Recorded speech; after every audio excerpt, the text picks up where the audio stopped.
will join us later or something like that. But we can start, I think. Hello, I'm Iga Najdek. I'm from Innova. I will be your technical moderator today.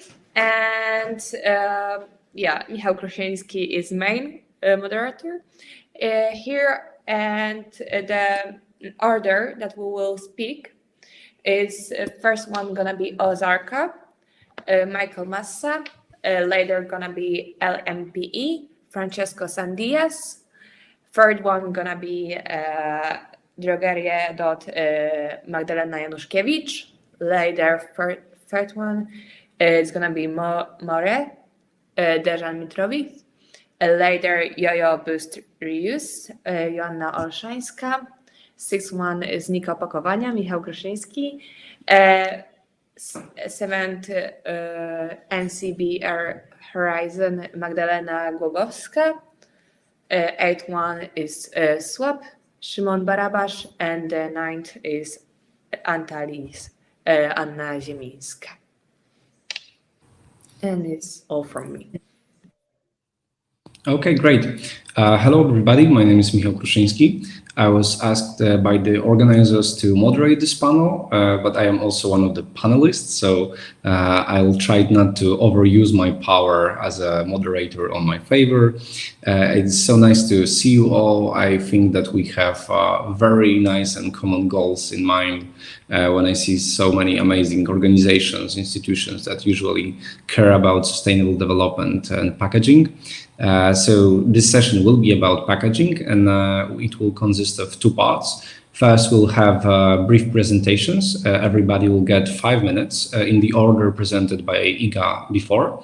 We'll be rather flexible about those 5 minutes, but please don't make it longer than 5:30. Just, if you need to finish the sentence, it's okay. But I know that we are all in love with our products and institutions, and therefore we could talk about them long time. So that would probably not be fair to people that are last on the list. So I'll try to be a just moderator and give everybody enough time. And then we'll have a discussion. And I really hope that we'll have some kind of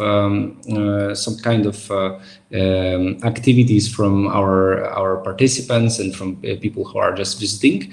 I hope that people will ask questions. If not, I will try to moderate those questions myself. Maybe we'll have internal discussion. We'll see how it goes. Do you see me well? Do you hear me well? Okay. So yes. I hope better. Great. Thank you for the tip. So without further ado, I think we are ready to start, and I would like to invite Michael Massa from Ozarka B.V to present their company. I hope I didn't butcher the name of the company or your name. No, excuse me, that is correct. Hi, everyone. I'm Michael Massa, I'm co-founder of Ozarka, and we are an Amsterdam-based startup. We've been operating since 2019. Just a little information about the company. We're in a seed round right now, and we're on track to begin seeking VC funding first quarter of next year, probably. And what we do is we offer reusable containers for the made-to-order food industry. And so instead of the single-use containers for takeaway delivery restaurants, office canteens, festivals, events, etc., we supply durable containers, and then we service them through wash and sanitation and transport and redistribution to whichever of our customer needs them.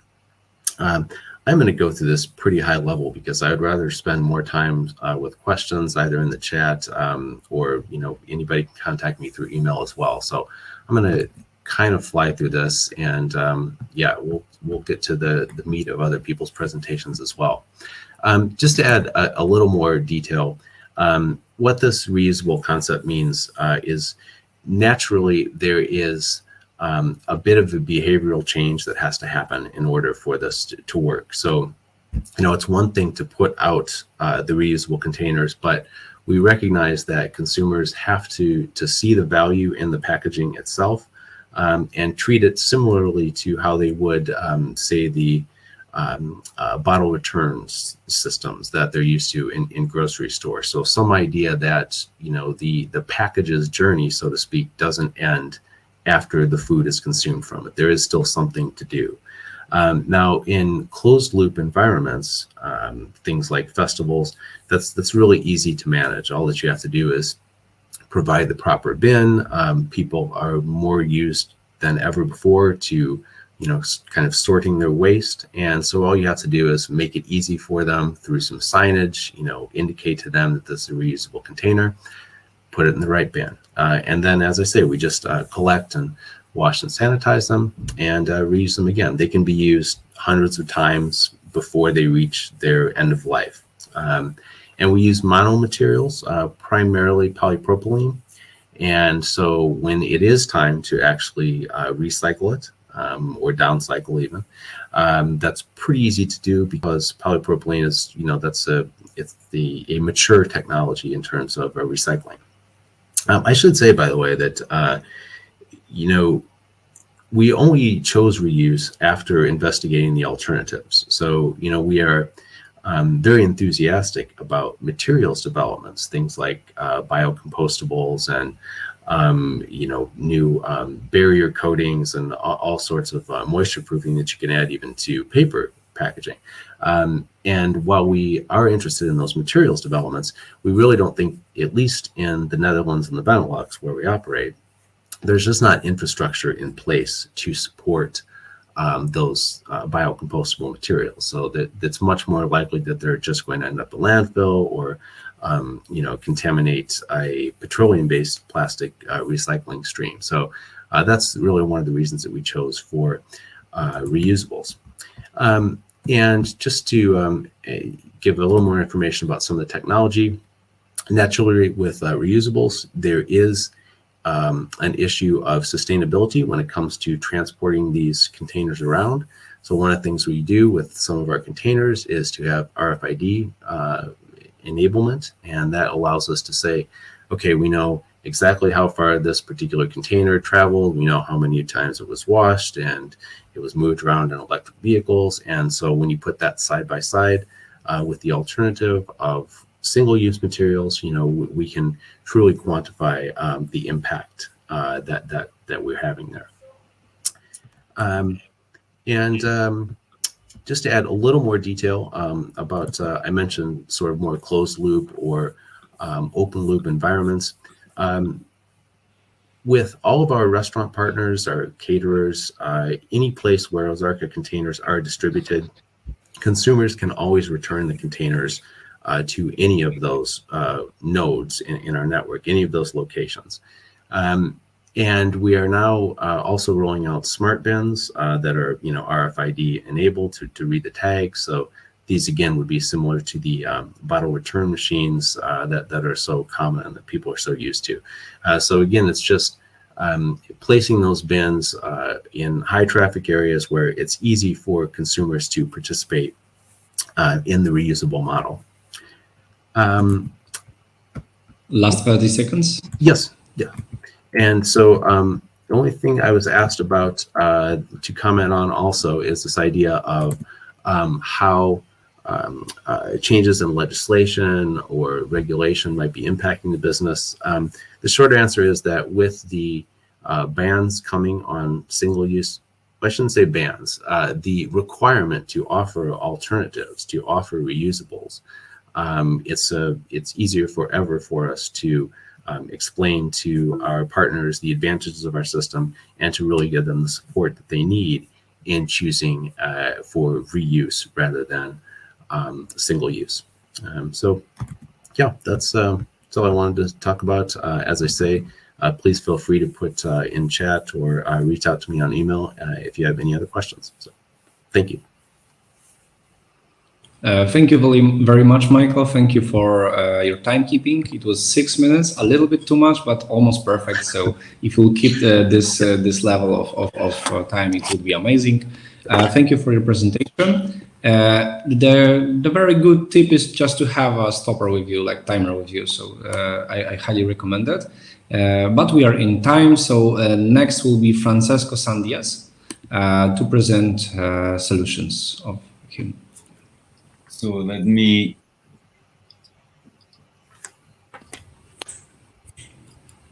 Okay. So can you see the presentation? And yeah, we see this. Yeah, this is the good look. Is in full screen? Yes, this is good screen. Yeah. Okay, good. So thank you to Innova for this invitation. Good morning to everybody. My name is Francesco Sandias, and I'm working for 30 years in consumer good multinationals like Procter & Gamble, Reckitt Benckiser, and Zeta Packaging.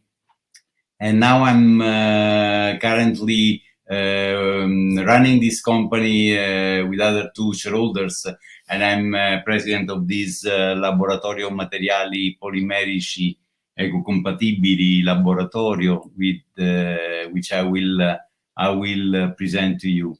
We are an innovative startup, although let's say we are not let's say a young startup, because there are people in this company working for maybe 40 years in this sector. We are also a benefit company and doing research and development and analysis in the field of sustainable polymers. We operate in about 800 square meters in the scientific park of Capannori, which is close to Lucca in the wonderful Tuscany. And we are a spin-off affiliated to the ENSTM, which is the National Inter-University Consortium for Material Science and Technology, which is basically grouping around 50 technical universities in Italy. We are also a reference partner for Pisa University and are a signatory member of the ICESP, which is the Italian Circular Economy Stakeholder Platform, which is chaired by Enea in Italy. We started in beginning 2017 with our founder, the Professor Emo Chiellini. He was a professor at the University of Pisa and recognized and appreciated in the international community as an innovation authority in the fields of polymer.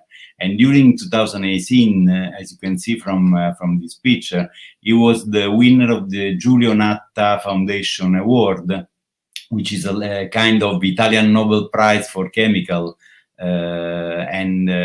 Let's say he was our past president until 2020, when unfortunately he died. Today I'm running this company together with the CEO Luca Landini, who was working together, the professor, for almost 35 years. That's the reason why I said this is not a real startup, what we are running. They were working in the market of sustainable and water-soluble polymers and oxo-biodegradable additives. In our staff, which is around 10 people, we have young researchers, mainly with the PhD, and often they are supported by very young undergraduated,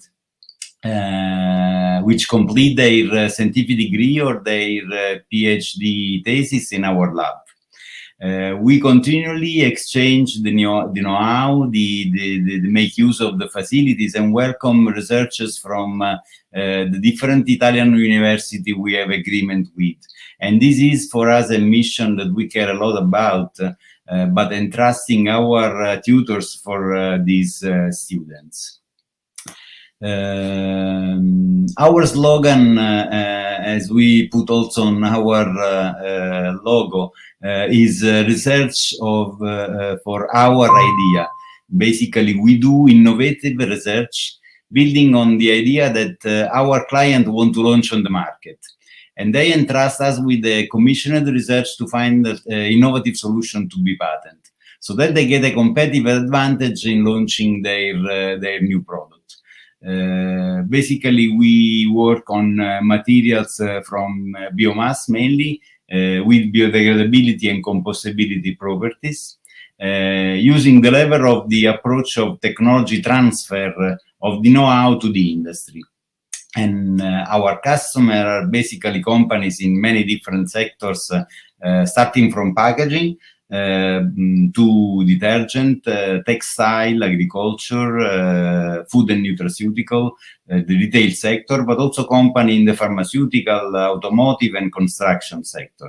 Also, we have customers as polymer converters and packaging machine manufacturers. 30 seconds. And specifically in packaging, which is the focus of this roundtable, we developed biopolymer formulation with the addition of cellulosic inorganic filler and organic waste from agro industry.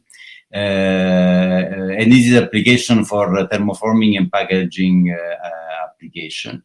We created a coating with barrier property against insect contamination to be used in smart packaging, oxygen scavenger additive for the food packaging, a compostable glue for industrial packaging application, and different PET additives. Just a few words on what we are currently developing, which is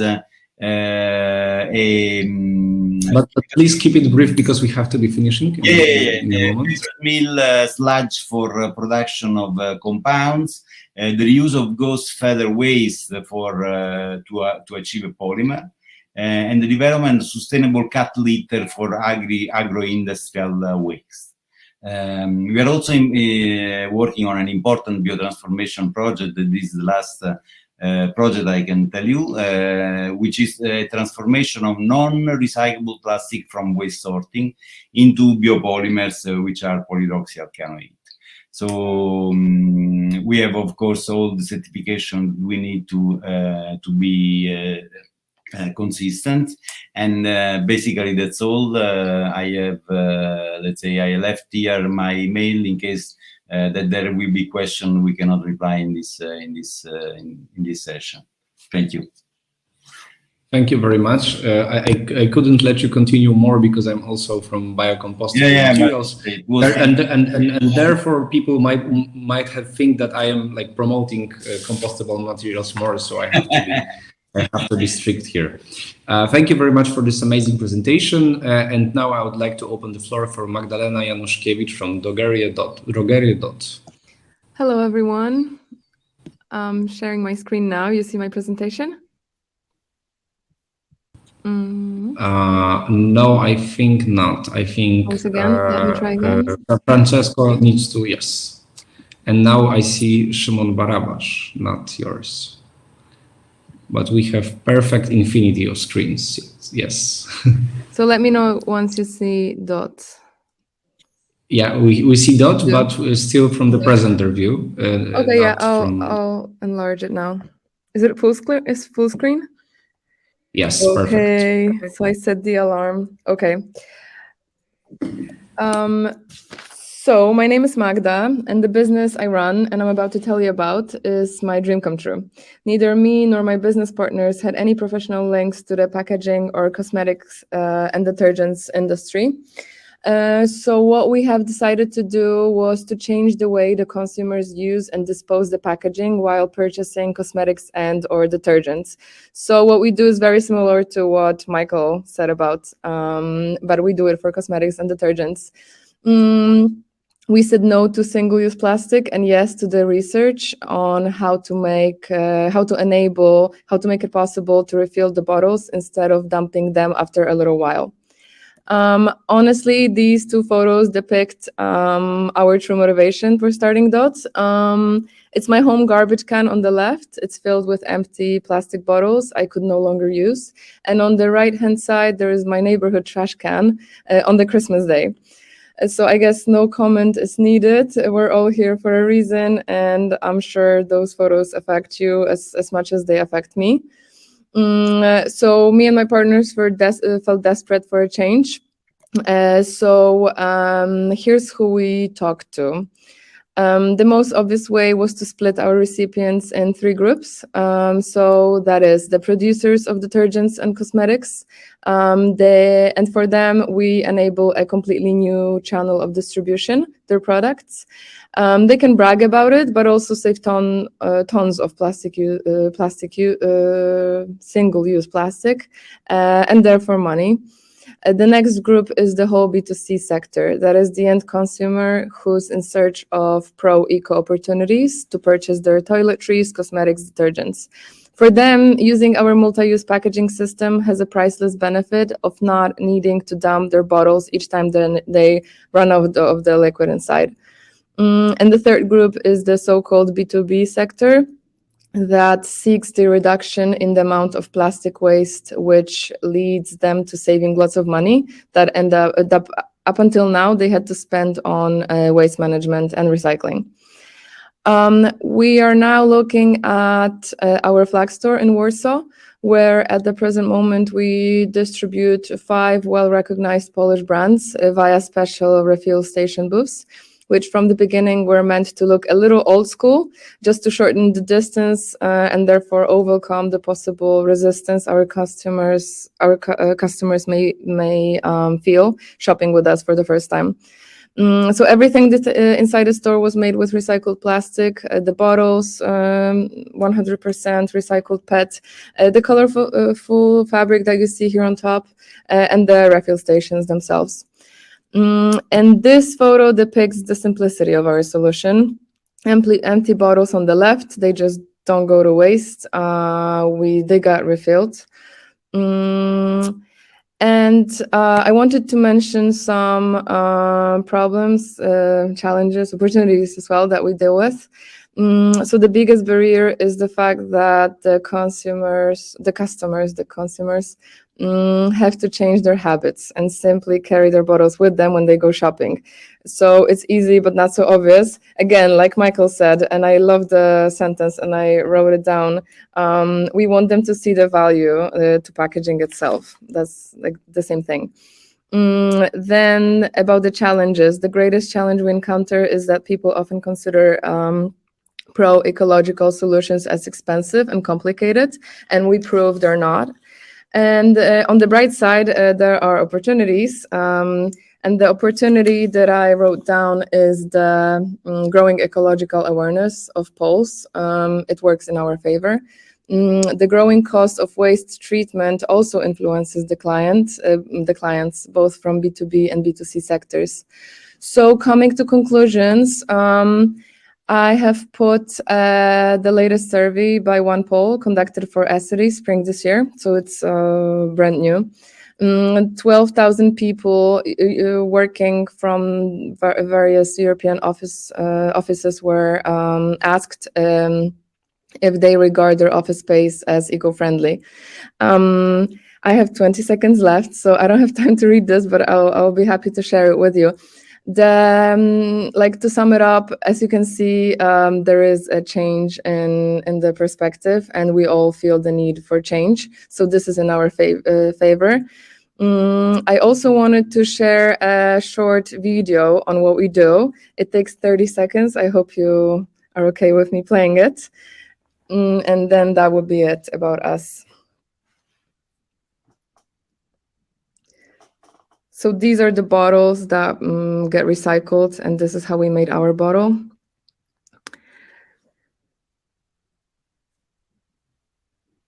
Then at the store, there are the refill stations, 15 products at the moment present. You take them home, you use them, you bring the packaging back, you fill them up again, and then that's it. Okay, thank you, everyone. Thank you very much for the time discipline, and thank you for amazing presentation. Thanks. Now I would like to open the floor for Dejan Mitrovic. I'm not sure if I pronounce it correctly, from Moree. Yeah, hi. So actually, you kind of pronounced it correctly, but I'm not Dejan. I'm standing in for Dejan today, who couldn't make it. So my name is Claire. I'm from Moree. I'm just trying to work out how to share my screen. Can you help me in some way? I have the similar question let's because see. I lost my button to share it. I think Alexandra, sorry, Claire, you are already No, I sharing. can't. But to be fair, I Yeah, have but a what I problem can't see hearing is you. how to. I can't. Okay, maybe let's start with. Could you Okay, maybe turn off your camera? I think that could help because we cannot hear you properly, I think. Yeah, it's really slow actually. So let me try again. I can see the infinite screen now, but I can't see how to So maybe get you onto should my. Oh, wait a switch minute. this. Yeah, maybe. Okay, does that work? Yeah, we can see What it, can but you you see have now? to make a presentation, but in presentation mode, so you have to change the view. Yeah, You have to yeah. present. Bear with me a second. Yeah, but okay. Do you see it now? No, there is some kind of blank. It's very slow. I'm very sorry. Yeah, it's loading. Give us a second. Okay. Yeah, but we also like. Am I the only one, or do you also have trouble hearing Claire? Yes, me too. Okay. Oh, I'm really sorry. What is wrong? What's the problem with the sound? I think it's internet connection to be fair. But let's give it a try. Okay, maybe if you could start presenting, that could be great. If there will be such a great trouble, I'll stop you and maybe you'll find another source of internet, and then we'll move on with the list and squeeze you out at the end. Okay. So let's go. let me begin. Okay, so my name is Claire Brass. I'm the co-founder of Moree. My other co-founder, Diane, couldn't be here this morning, unfortunately. I'm a designer by background, and I've been working in the circular economy space for more than 3 decades, actually, mainly with a focus on food. So, and for some time, we've been helping supermarkets and food producers and restaurants design more sustainable products and services. But it always felt to us like, these businesses, they really say they want to change, but they're really slow, especially the bigger corporate businesses that were the mainstay of our business. So in the end, we decided to take on a challenge of our own. And the challenge came about because our clients were asking us always what they could do about their packaging waste problem. But yeah, they weren't really very keen on the solutions we offered them, because systemic change is really hard for well-established businesses. So we decided to start Moree. Are you able to hear me now?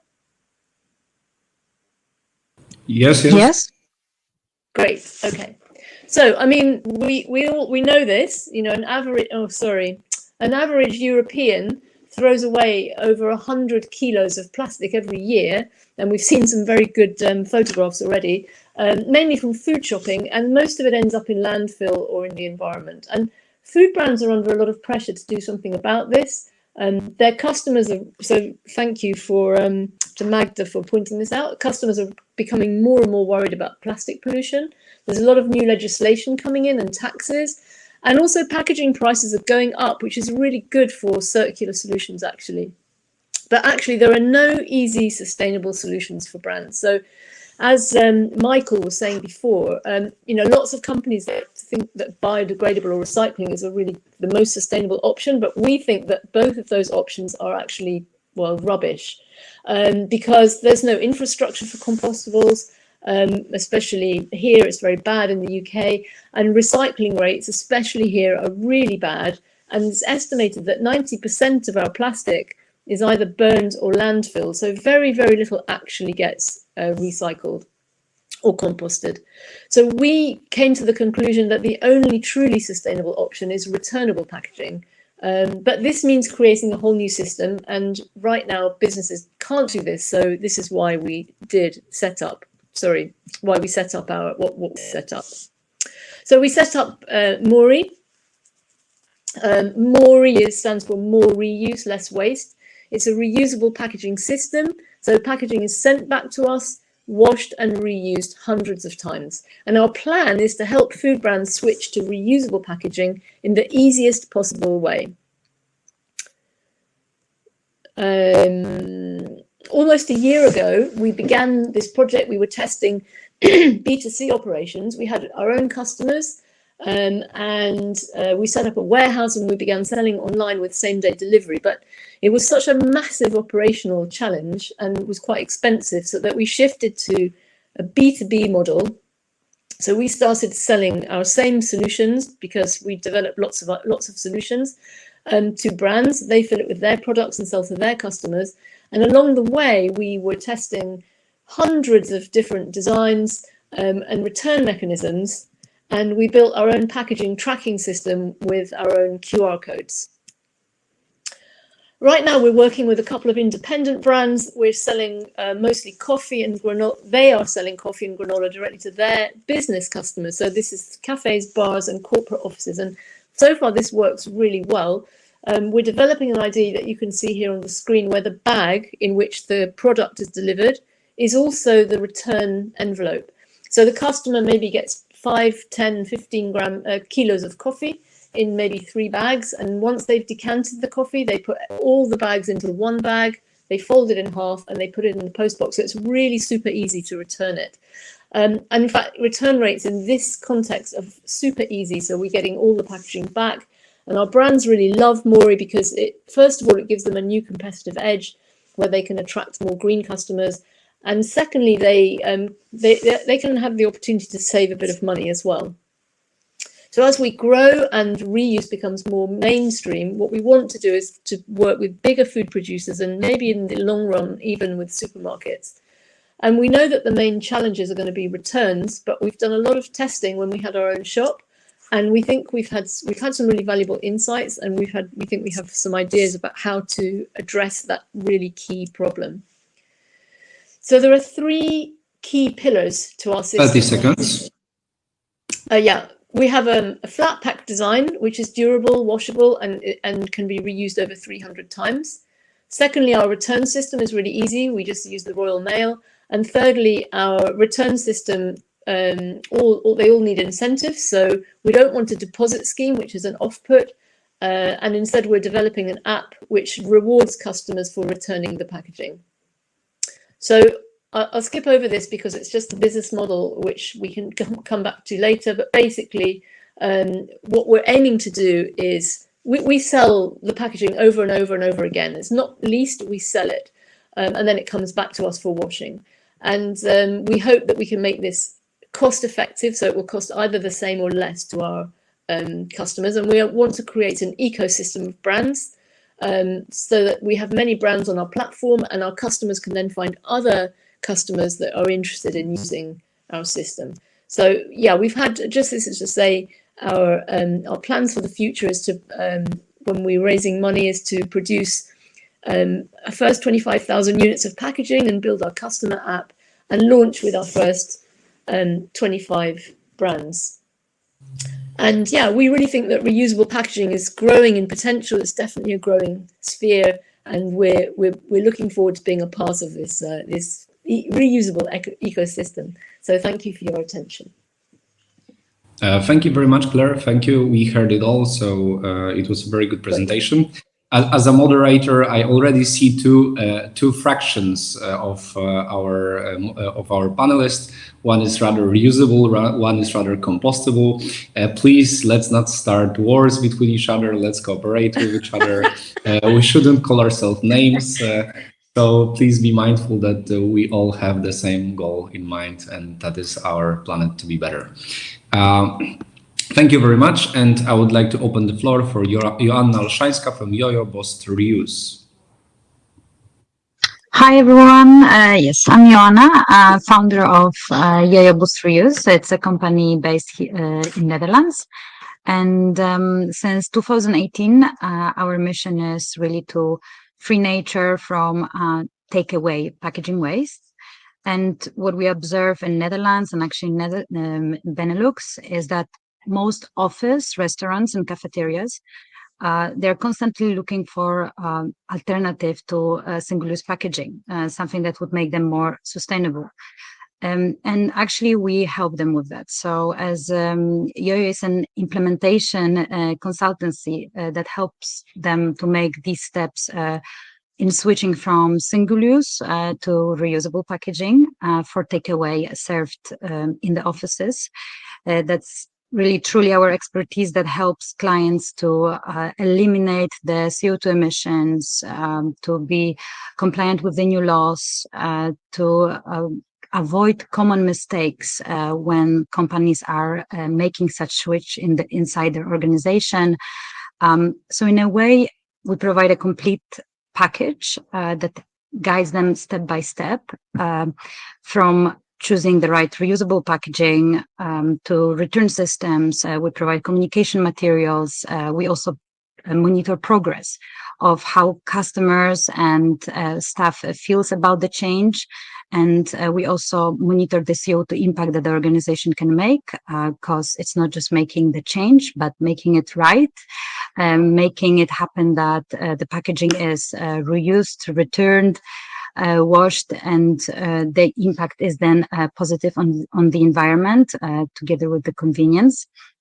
So we grew into really an expert across the value chain in the packaging, from where it's sourced and supplied to how it's used. And then at the end of life, we help clients in recycling it so that they can be really sure about sustainability of their choices and they're truly circular. And also, I know we were a little bit challenged on what is the legislative environment that we're encountering. Currently in the Netherlands, it's pretty favorable because the laws are changing as of next year and 2024. Many of our future clients, hopefully, as offices, they will be almost imposed to go into the reusable packaging for their takeaway.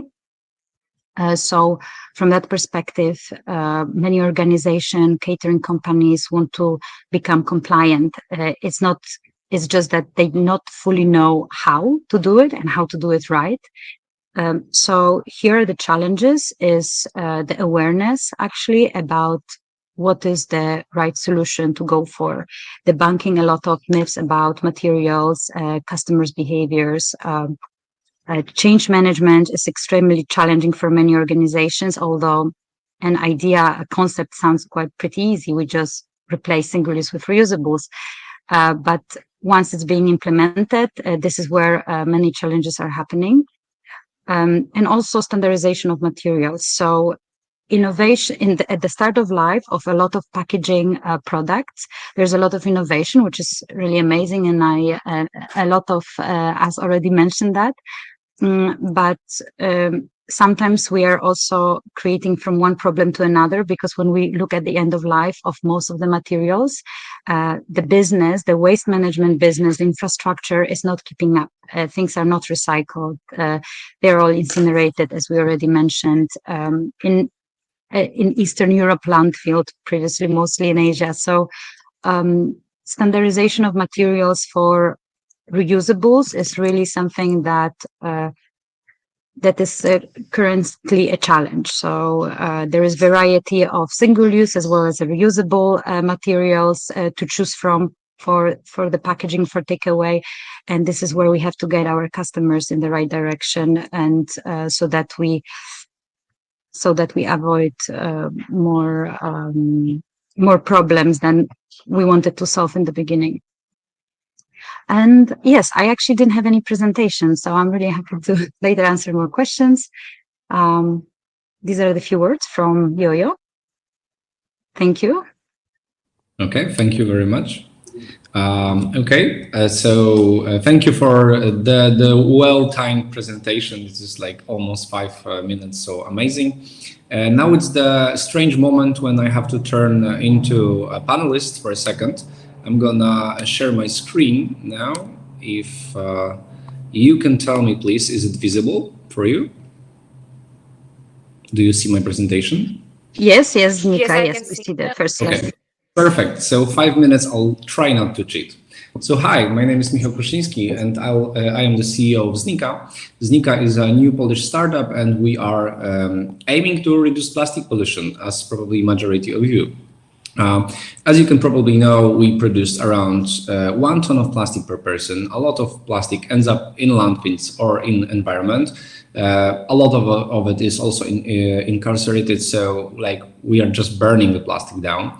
Unfortunately, we don't know yet what are the health hazards in terms of bioplastic, which bioaccumulates, microplastic, which bioaccumulates in our organisms and in the environment. But we can assume that it's probably not so good. In Poland, we use around 160 kilograms of packaging yearly, like per person. Only 40% of packaging is being recycled, and that is a huge problem. And I'm super happy that we have startups here that are trying to tackle this problem too. As you can see, in terms of packaging pollution and plastic pollution, the packaging is way above any other industry. Especially food packaging, which is hard to solve by, for example, reusable packaging, because majority of that would simply not be suitable on such a scale. So we have a lot of packaging problems that are right now and cannot be solved actually without plastic, right? So we are trapped in our own invention. And here comes 4 problems of packaging market right now. So first of all, people are more aware because everybody can see how much of plastic packaging they produce. There's a lot of anti-plastic legislations, and we are very grateful for that. We hope that they are be more drastic. They're going to be more concrete and more swift. We see a lot of instability of prices. There was a huge spike of prices of carton and plastic during the COVID-19, but right now, because of the war, there will be a huge problem on the paper market, and the prices will go up significantly. And as you previously mentioned, recycling is not really working.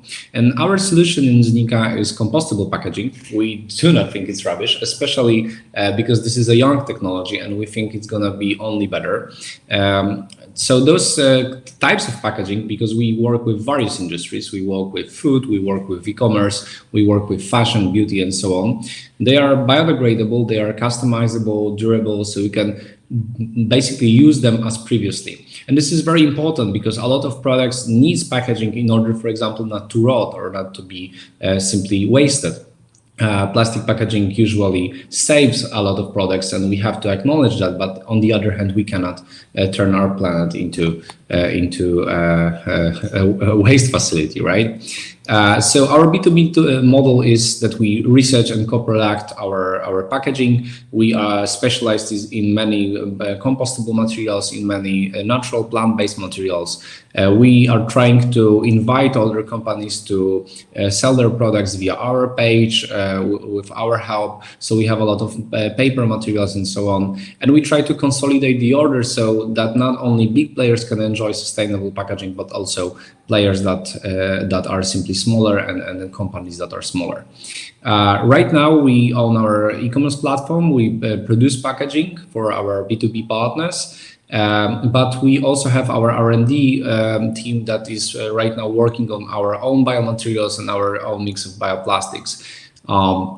We already won 2 startup competitions. We told a story on big conferences and in media. We closed our investment round on 1.3 million Polish zlotys. So we are after this seed investment, and we are still growing. And those are a couple of examples of what we do: some compostable mailers, compostable products packaging, ecological labels from, for example, waste or from a grass, which reduce 99% of water footprint and so on. We have ecological tapes, so papered ones, or compostable tapes with compostable glue too. But we also have a variety of other products that we think, and we audit them as sustainable. And obviously here, some of you will probably think that not a lot of products are sustainable.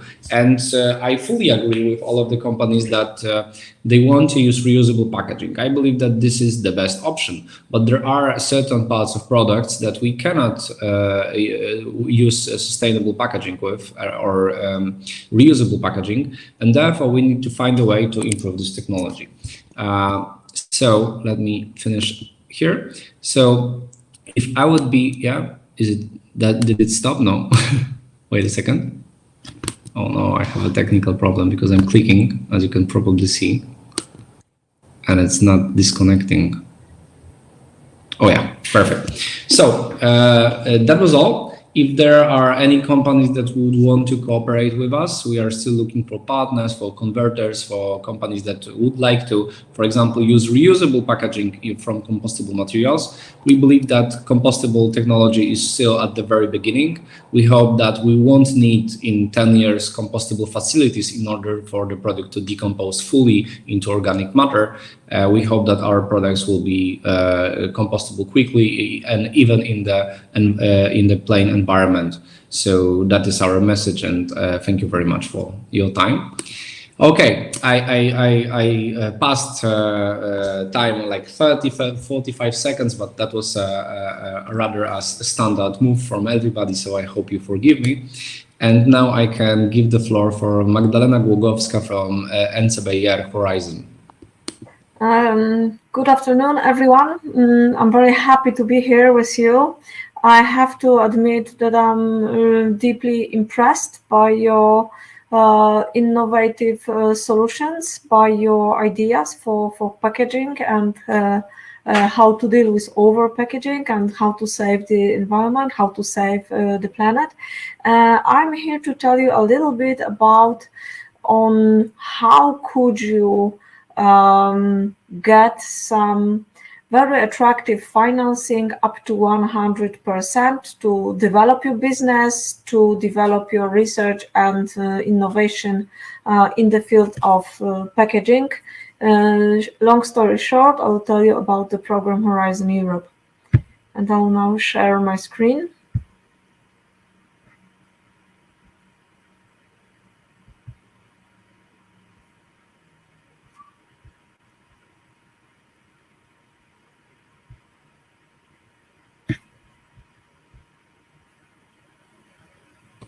Yeah, we can see your presentation, not yet in, yeah, perfect. Good. I told you that I'm here to speak about the Horizon Europe. Horizon Europe is the largest program to fund research and innovation so far in Europe. The history of Horizon Europe runs back to early 80s, where the first framework program for research and innovation was started. It was around 3 billion euros back then, and now we reach almost 100 billion euros for research and innovation until 2027. And probably you have seen this slide too many times already, so I will not explain you what the European Green Deal is about, but I will just give the introduction on how it refers to packaging. So European Green Deals refers to packaging in a context of over-packaging and waste issue. We also think about sustainable product policy and its potential to reduce waste significantly, but we also think about packaging in the context of secondary raw materials market and legal requirements for mandatory recycled content in the packaging. In the larger perspective, we think about zero pollution ambition and a toxic-free environment, but we also have to remember not to leave anyone behind. So this transition towards the circular economy should be very inclusive and affordable for everyone. So how can we deal with it? Horizon Europe is based on 3 pillars. Pillar 1, excellent science, is dedicated mostly for those who would like to apply for individual grants, both scientists and professionals. But today we'll focus on pillars 2 and 3. and especially Pillar 2 is dedicated to global challenges and European industrial competitiveness, and it consists of thematic clusters. And today I would like to draw your attention to Cluster 4, Digital Industry and Space, but we will look for the industry part, then Climate, Energy and Mobility, because some circular topics are also hidden there, and of course food, bioeconomy, natural resources, agriculture and environment, and this is the heart of where you should look for finance for circular economy innovations. But also I'll tell you a little bit today about European Institute of Innovation and Technology, because they also have the special offer for you. So I said that the cluster 6 is the heart of your offer for today, and we are expecting opening of the calls for proposals in the late November, because the Horizon Europe program runs through the competitive calls for proposals. You need to apply. You can apply as a part of the international consortium. International cooperation is mandatory for the Horizon Europe, but also the level of financing is very attractive, because for 30 seconds. Okay, so I will skip the financing. The worst case scenario is 70% for you. The best case is 100%. And the key topics for Cluster 6 are microbiomes, fighting food waste through applicable solutions in food processing, packaging, and shelf life. Also strategies to prevent and reduce plastic packaging pollution from the food system. Also, I would like to draw your attention to European partnerships such as Circular Bio-Based Europe and also EIT community, especially EIT Food. And EIT Food call for open innovations is open right now, so please do not hesitate to contact me to get more information. All the applications are submitted through the funding and tender opportunities portal straight to your European Commission, but of course we will assist you in preparing your proposals. So you don't need to remember any of this, just remember, if you have innovative idea for packaging, contact me or Carolina. Here are our emails. Thank you so much. Thank you very much. Thank you for this presentation. I think everybody was interested in this particular one because we all need financing to develop our ideas. Okay, so we have two more presentations. I would like to open the floor for an amazing, innovative startup from Poland. It's Szymon Barabasz and Swapp.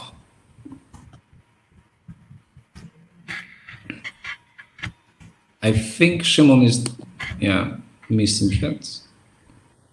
Right, I am here. Can you hear me? Yeah. Hi, Michael. Yes, we can hear you. Nice to see you. Nice okay. to see you. Well, okay. I will show my screen. Just to please let me know how to do this. There should be a monitor right next to the microphone. Yeah. Okay, I have it. All right. Thank you. It should appear now. Yes. Can you see my screen? Yeah. Perfect. Great. Okay, I will start. Okay, hi. So my name is Simon, and I'm a co-founder of Swapp, and we are impact startup from Warsaw. And actually, I don't have of course, good information for you. You probably know it that when I finish this presentation, there will be more than 5 million new plastic packaging created on this planet. So that's the problem we are also, of course, trying to solve. And of course, this situation has to be changed. Everybody sees it, customers see it, and European governments, local governments are trying to solve the problem. And putting some new regulation. You probably noticed, so I will skip the slide. And we see that I think it's very important that businesses right now are looking for solution to reduce their negative impact on the environment. And from our solution, I will tell you a little bit more about it later. There is not ready to use on the market solution on the market, and building the new it takes time and money. So that's why Swapps came with our proposition. We are refill as a service company, and our solution have 3 components. We have refill stations for dry products and liquid products. We have mobile apps connected to the refill station, and also the smart packaging for both categories. For now, we have 2, as I mentioned, solution for liquid, like cosmetics, home care products, and laundry, etc. And for dry products like pastas, nuts, etc. And how does it work? Probably I will skip it. You just because Dot also mentioned have a similar solution. You need to just came to the shop, refill the packaging for your favorite product, bring it home, and then do it again. And so our dry refill station right now has a really modern view design. It's a modular, have only 8 centimeter wide. We have 4 products inside. We can dispense. Now we are dispensing pastas, but we can do it with the other products. Also, the refill station for liquid is similar to the pasta station because we try to build a standard for retailer and our partners. We don't want to have a different solution for different category of products. And here in the liquid one, we have even 8 products inside. Those products can be different category products. So in one station, we can sell shampoo, dishwashing liquid, and some laundry products. And of course, it's all connected to the cloud. It's not so big, so we don't take so much space in the retail. That's how it looks like in Warsaw, Arcadia, Carrefour Arcadia. You can come anytime and bring your own packaging and try to and refill it. This is our solution for liquid products. We cooperate with Carrefour, Auchan, Superfarm, LMPE, and also Lubella. We have 6 refill stations now in Poland, in 3 different cities for liquid products, and 1 for pasta stock products. We cooperate with Lubella, which is one of the famous Polish brand of pasta. And so 3 unique selling point, 3 USP, sorry, which I would like to mention is that we, as I mentioned before, we are building the standard system for different category. Even we can go for oils, ketchups, mustards, etc. Some sauces. We have an open platform, which means that we don't have our own products. Everybody can use our system to refill to sell the products, and we can handle any type of the bottle on the world. That's very important thing. And designing our solutions, we also think very, very much about the circularity. So for example, the refill station is made from the component mostly from the European Union, from Poland. We build the station for minimum 10 years, and we try to take some materials which is permanent and we can be recycle. Of course, our product bags, big containers for the products, also are sustainable, which means that the boxes are reusable and the bags are recyclable. Our packaging is reusable minimum 30 times. Everybody can use it minimum 30 times. It's cleaning safe, dishwashing safe, can be washed in your home. We are monitoring the packaging, and of course, on the end, because it's ATP packaging, it can be fully recycled. Yeah, and we have few awards. We won few program startups acceleration. So if you are looking for those kind of solution, please let me know. We are ready to help you. Thank you very much. Okay, thank you very much. Sorry, I had to reload, but I believe that we are in time. Thank you, Szymon. It was very nice to hear that you are still growing. Finger crossed for future endeavors. And last but not least, we have Anna Ziemińska, from Antalis.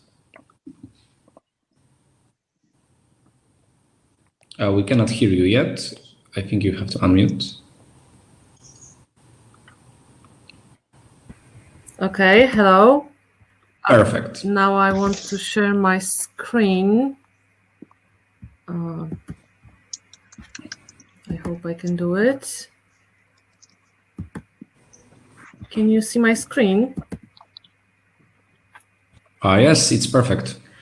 Okay, so hello everyone. My name is Anna Zimińska-Woźniak. I represent Antalis Poland. Antalis, well, we are not a startup. We've been the company existing in Poland for almost 30 years, but we are present all over the world, over in 30 countries. We employ 4,000 employees, and we are a part of Japanese Kokusai Pulp and Paper Group, and we are a distributor. We distribute papers, products for office papers, creative papers, visual communications. So, for example, interior design, like the wall behind me that is printed, that you can see, and also packaging, standard and bespoke packaging solutions. And today, I would like to show you a bit how we can use papers and packaging as reusable materials. So, first of all, maybe it's worth saying that since 2009, we are a company with FSC and PFC certification, and that's where it all started in our business, because we are a B2B company. We cooperate with printing houses, agencies, and e-commerce business.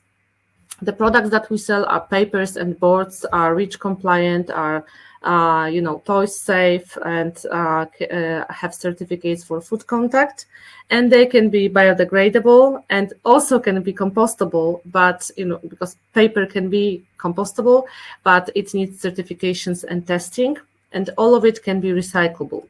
So just to show you a bit about the paper, so on top you can see pictures with catalogs, books, paperbacks that are made of 100% recycled papers, and on the bottom you can see boards that can be used instead of plastic, for example, loyalty cards, fast food packaging, as you mentioned.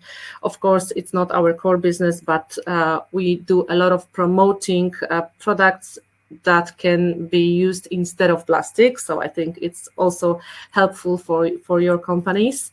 And this is one part of our business where we do a lot of educative actions. We consult, we have experts that do a lot of consulting. We do workshops to show that recycled paper is very valuable as well. But also, we have this packaging sector, which is quite challenging for us, I must say, because we have a lot of products that have short life cycle, and they impact the environment, as we all know. And I will show you just a few products that we have in offer, because in packaging, we have 53,000 products actually available for different sectors like e-business, logistics, also food and beverage, transportation, machinery, electronic, etc. So these are many products that I will just mention in a few words. But for e-commerce, that is very attractive and popular nowadays, we invested in some products, like, for example, reusable envelopes that have 2 stripes. For example, if you send some package, you will stick just one glue, but there is another one that you can use and send back. Also boxes with automatic bottom, which is quite easy to be used, and also you don't want to throw it away because it's very easy to fold, to hide, that it saves space, and which is ready to reuse, and it's quite common for e-commerce companies. These are the examples of these e-commerce packaging products that we invested in. So, for example, envelopes that don't have plastic bubbles, but it's board fillers. You can see flap boxes which have adjustable height. So, for example, if there is low loading, you just fold up to save space in logistics. and paper tapes as well that we promote, which is also not that easy to promote. I will tell you in a few minutes. What we do in packaging, because I just show you a very small offer, is tailor-made smart services, because we also sell like stretch film. So we do stretch consult to make sure that our customers do not use too much stretching, for example, in the stretching machine. We do core consult to show the customers how to use paper against corrosion in metal parts. We do pack consult because also we have paper fillers, etc., to show how to optimize. Okay, so also packaging design center, which is I think worth mentioning, that we design monomaterial packaging, for example, for automotive business, and we do what we can to have reusable packaging, because these are very expensive parts, and they have to be well warehoused, but also they need to protect the product in transportation. So what we do is just to support our customers, and we invest in eco-friendly materials. But what is the challenge is to convince customers, for example, to use, as you mentioned, paper tape instead of just plastic tape. So it may seem that it's easy, but it's not easy. So we just source recycled materials and certified materials. We do the designing, distribution, and then we want our products to be recycled, but we don't have too much influence on that, So this is the biggest challenge, because we don't know what the customers will do with these products in the end. So thank you. It was quite fast. Yes, that's true, but the time discipline was very good. I believe we have 23 minutes for questions and maybe discussion. My first question would be to the audience. Maybe there are some questions, because you could ask them via chat or via pytania, odpowiedzi, or questions and answers. Is there any question from the audience? Okay, I do not see any. Please don't hesitate to ask any. So maybe I'll start the discussion. Maybe there are some questions among us, because I believe that we have a lot of knowledge to share, and maybe we could exchange some ideas. I think Claire is raising her hand, so please start the Michael, discussion. I'm very interested in the discussion that's coming, but I just wanted to point out that your sound, I don't know if it's me, but I hear your sound very, very echoey. Is that the same for everyone? No. Okay, strange. Okay, maybe it's something to do with me. I hear your voice coming over in an echo.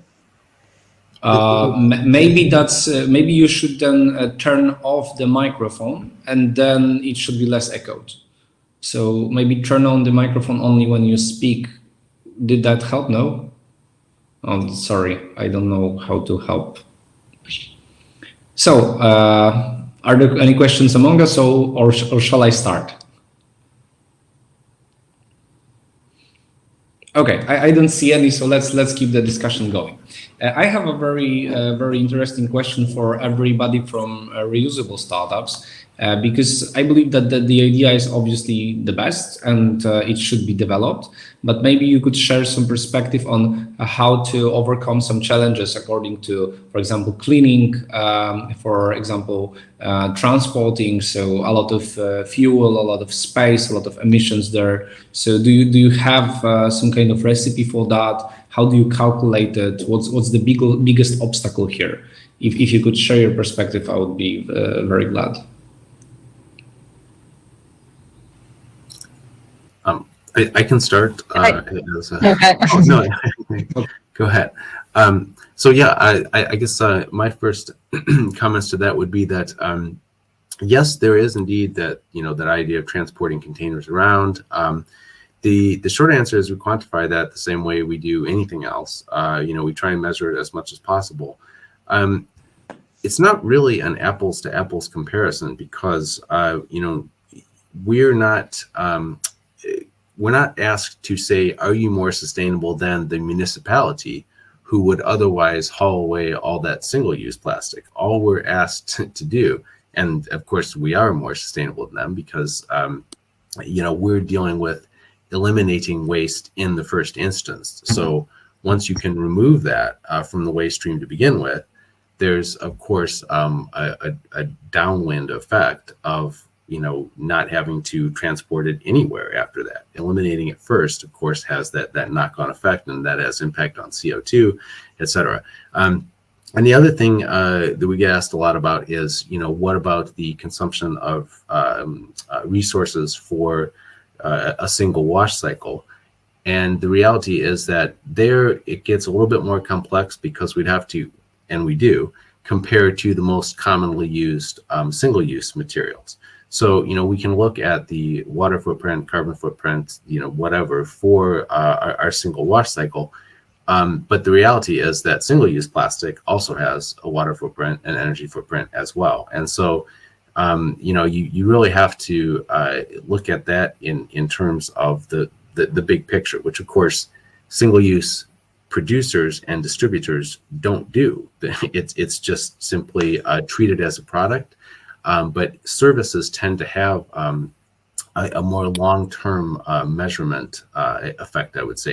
It's our responsibility to do that. And with products manufacturers, they can often kind of wash their hands of it, so to speak, after a single transaction. That's just the nature of products versus services.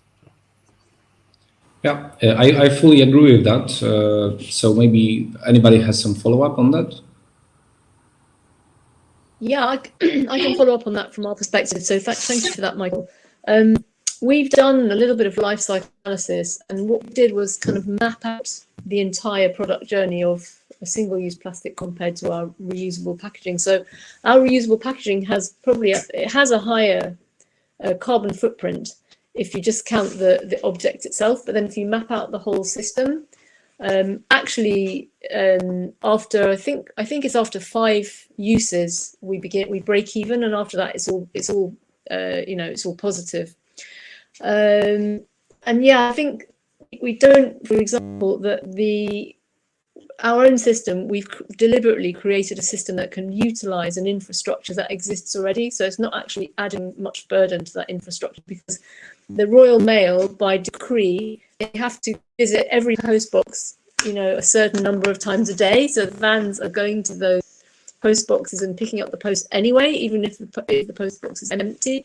So actually, by using Royal Mail, we're making use of an existing service, and therefore it's very difficult for us to calculate the carbon impact using mail, but we do think that it's very close to zero. And the washing, we're working with an organisation. There's quite a new organisation here called Again, and they have been set up specifically to manage reusable washing, and they create their business is creating these washing cells, which they plan to dot around the city, close to maybe close to supermarkets or close to manufacturing sites, where basically it'll shorten the journey. So instead of having to be transported from the user to the washing station and from the washing station back to the restaurant, for example, that means it shortens that journey. It's closer to home.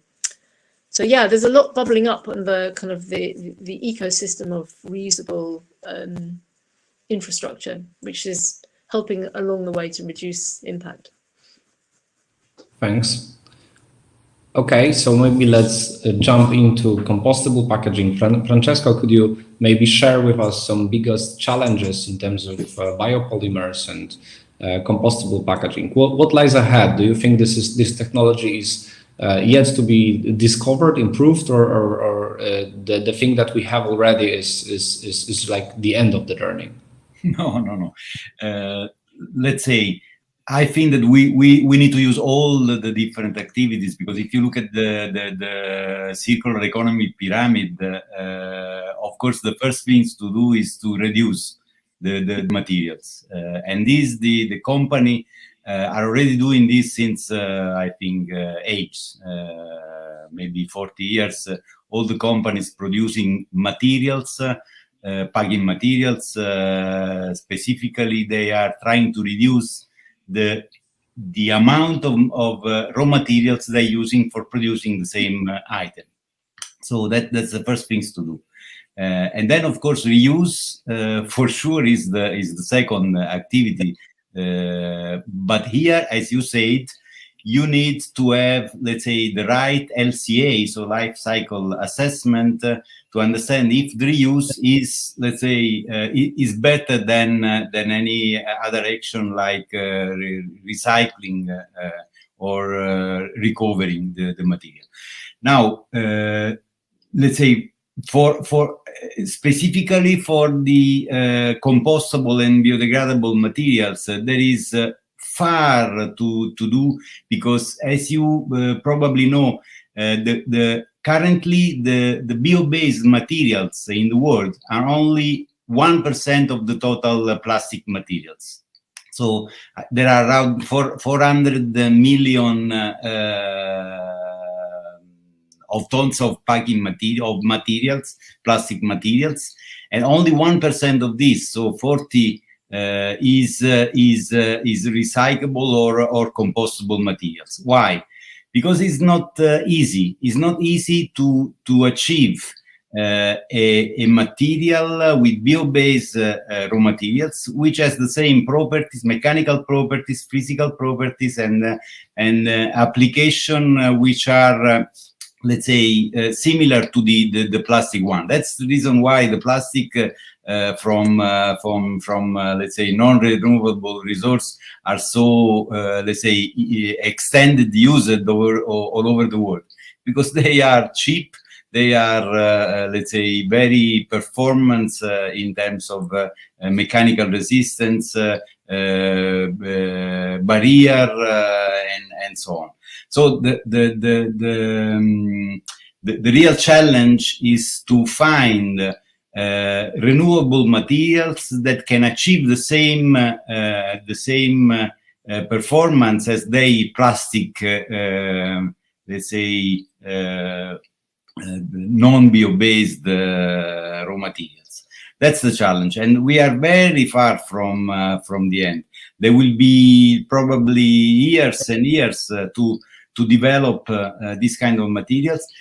We are doing this kind of activities in our lab, as you probably are doing with your R&D and your activities. But let's say is not at all easy, and need a lot of research. So that's for let's say Magdalena can help in this by addressing to us the best financial tools to develop these kind of things. But we need money. We need money to invest and to develop new things that there will be years to achieve. Yeah, like I definitely agree with that. If I could follow up on that a little bit, because I heard some counter argument for compostable materials, which we fully understand. We are aware of the difficulties that new materials always have on the market. I see two reasons why I think the future for compostable materials is bright. First, that there will be technologies that will let materials to be composted much faster, right? But without the need of compostable facilities, which are hard and not accessible. And in many countries, they're simply not working properly. That's the first thing. Second thing I think is that plastic is cheap because we have a lot of infrastructure for plastic, and globally we have a lot of players, a lot of companies that are producing raw materials that are converting plastic. And what I think is amazing with bioplastics is that you can convert a plastic facility into a bioplastic facility, because the properties between plastic and bioplastic in terms of converting it are quite similar and could be used by the same machinery. And this is something for me that could be a game changer in the future, that it would be easily to convert in the future.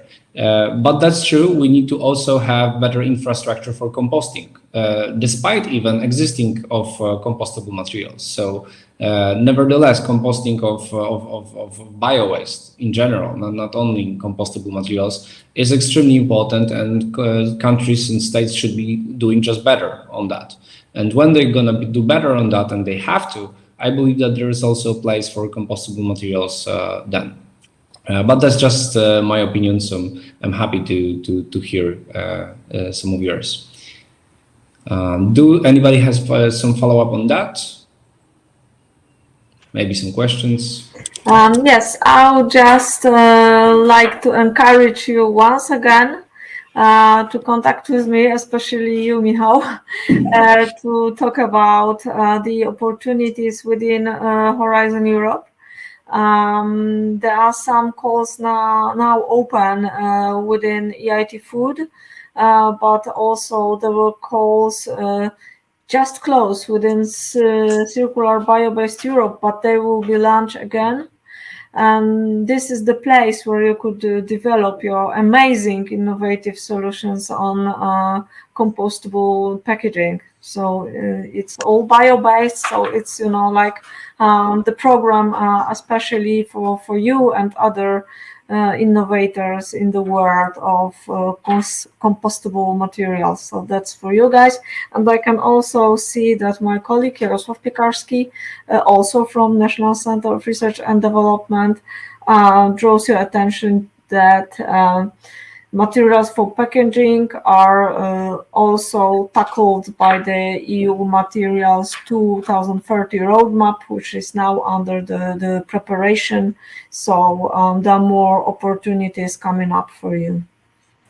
Thank you. Great. Can I have a thank you, Magdalena? I'll definitely reach out. But I also have a little follow-up question because in packaging industry there is a lot of simply lobby from the plastic sector, right? We do see a very strong influence of plastic players that are simply influencing a bit the perspective of the European Union on for example, reusable or compostable packaging. And my question is because I said there will be some roadmap of materials to 2030. I'm super excited for that and super excited to hear that, but are there any concerns? I don't know if it's just me, but I think that Michał just frozen. Maybe that's the plastic lobby that frozen Michał. Yeah. Yeah. We lost you, Michael. Sorry. We lost you. Oh, sorry. Again frozen. But did you hear me? No, Yeah, we but couldn't. We heard The you plastic lobby that froze you. So you need to repeat. Okay, sorry. So I was wondering how are you creating this materials 2030 roadmap, and are there any outside consultation? Because what I'm afraid of is that very often plastic lobby simply influences materials like that, and I'm curious, how do you defend from it, and then how do you create the roadmap yourself? The roadmap is widely consulted with many entities. It also will undergo the public consultations. And I know Jarosław, whether he's able to speak or wrote. Yes, can we let Jarosław enter? Is that possible? I'm not sure if it's possible, but if it is, there should be a button above the screen just to enter. Udostępnij swój ekran or something like that should be above the screen, below the screen. But I don't see any. Yeah. If that's not possible, yeah, you can write it in the chat, Jarek. How can we give the voice in? Oh, there he is. Okay. Good to see you. We cannot see you. Yes, now we can. Hi. We have unexpected panelists here, so the last word to Jarosław, and then we could finish. Because the roadmap has been initiated by the Manifesto for Materials published in the spring this year. It was recognized by the Commissioner Maria. What is her name? Commissioner for RTD. And next, the process of preparation started. It was up to 4 technology platforms related to materials, means EUMAT, the SUSCAM, so the platform for chemical technologies, EMILI means for innovative medicine, if I could remember, and the fourth one I just cannot remember just now. Anyway, it was published, and you can enter the web page AMI. E means A. Maybe let's write it in the chat, okay? That will be easier for us. Okay. And then just in 1-2 months it will be submitted to public consultation. Thank you very much, Jarosław. Okay, so does anybody have any question? Can we maybe last one or last comment? Well, I think maybe there's something just going back to the challenges that we have. And Francesco was talking about the technical challenges. I actually think the biggest challenge we have is a behavioral challenge. So changing people's, the way they do everyday things, their attitudes, their opinions, their understanding of the difference between single-use plastics and bioplastics. I think this is a really huge challenge. I don't know if anyone else agrees with me, but I actually think it's more important, well, equally as important as the technological barriers that we face. So I wonder if anyone has I think Magda and Joanna wanted to say something, so. Yes, so definitely. I agree with you.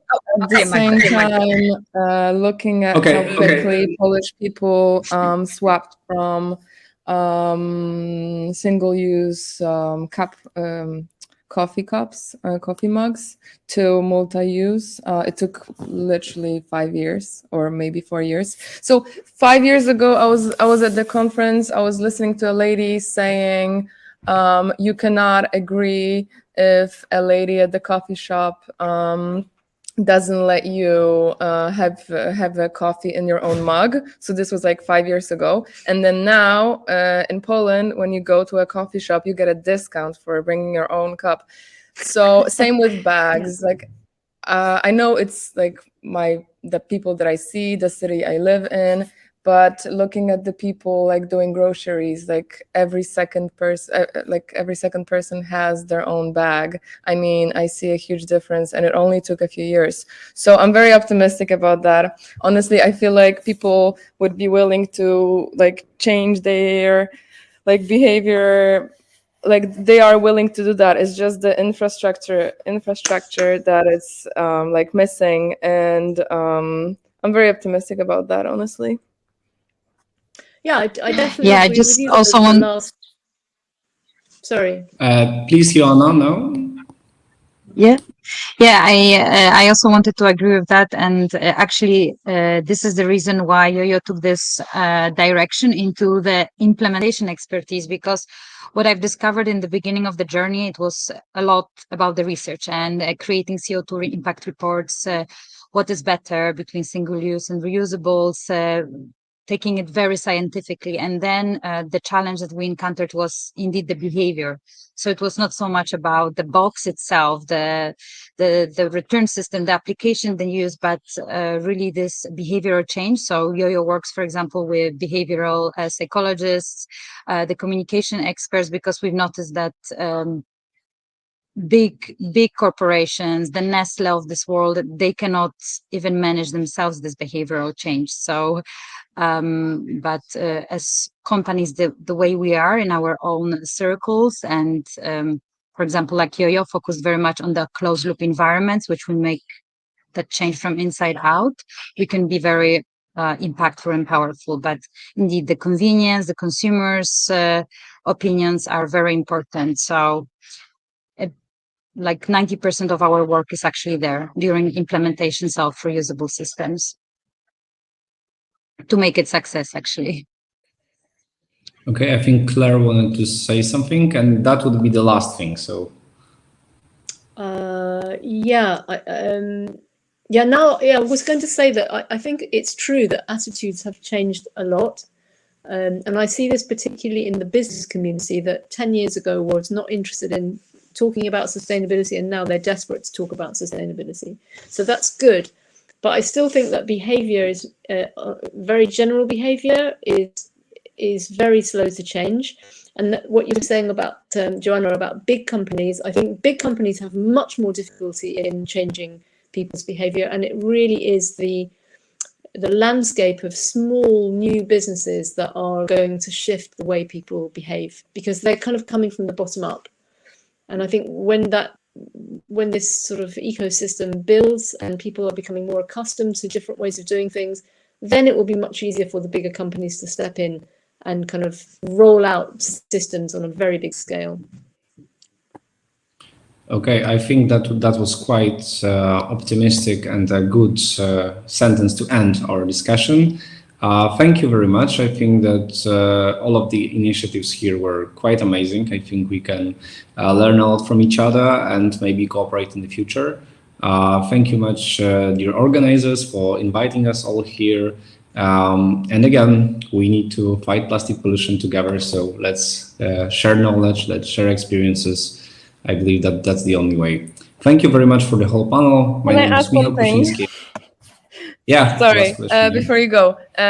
So there was in an email, it says that if we all agree to share our presentations, it will be done. And like, I'll be super happy to go through like some of the presentations again. Like, will we share them or not? Like, what's the final decision? Or you don't know yet? I'm okay with it. Yeah. I'm okay. Maybe let's resolve it via mails with IGA and organizers. Great. All right. Thank you. Thank you very much. Then it was an amazing panel. I hope to see you again in the future. Okay. Thanks, Thank you, everybody. Thank you, Michael. Bye. Good job. Thank you. Bye bye. Thank you.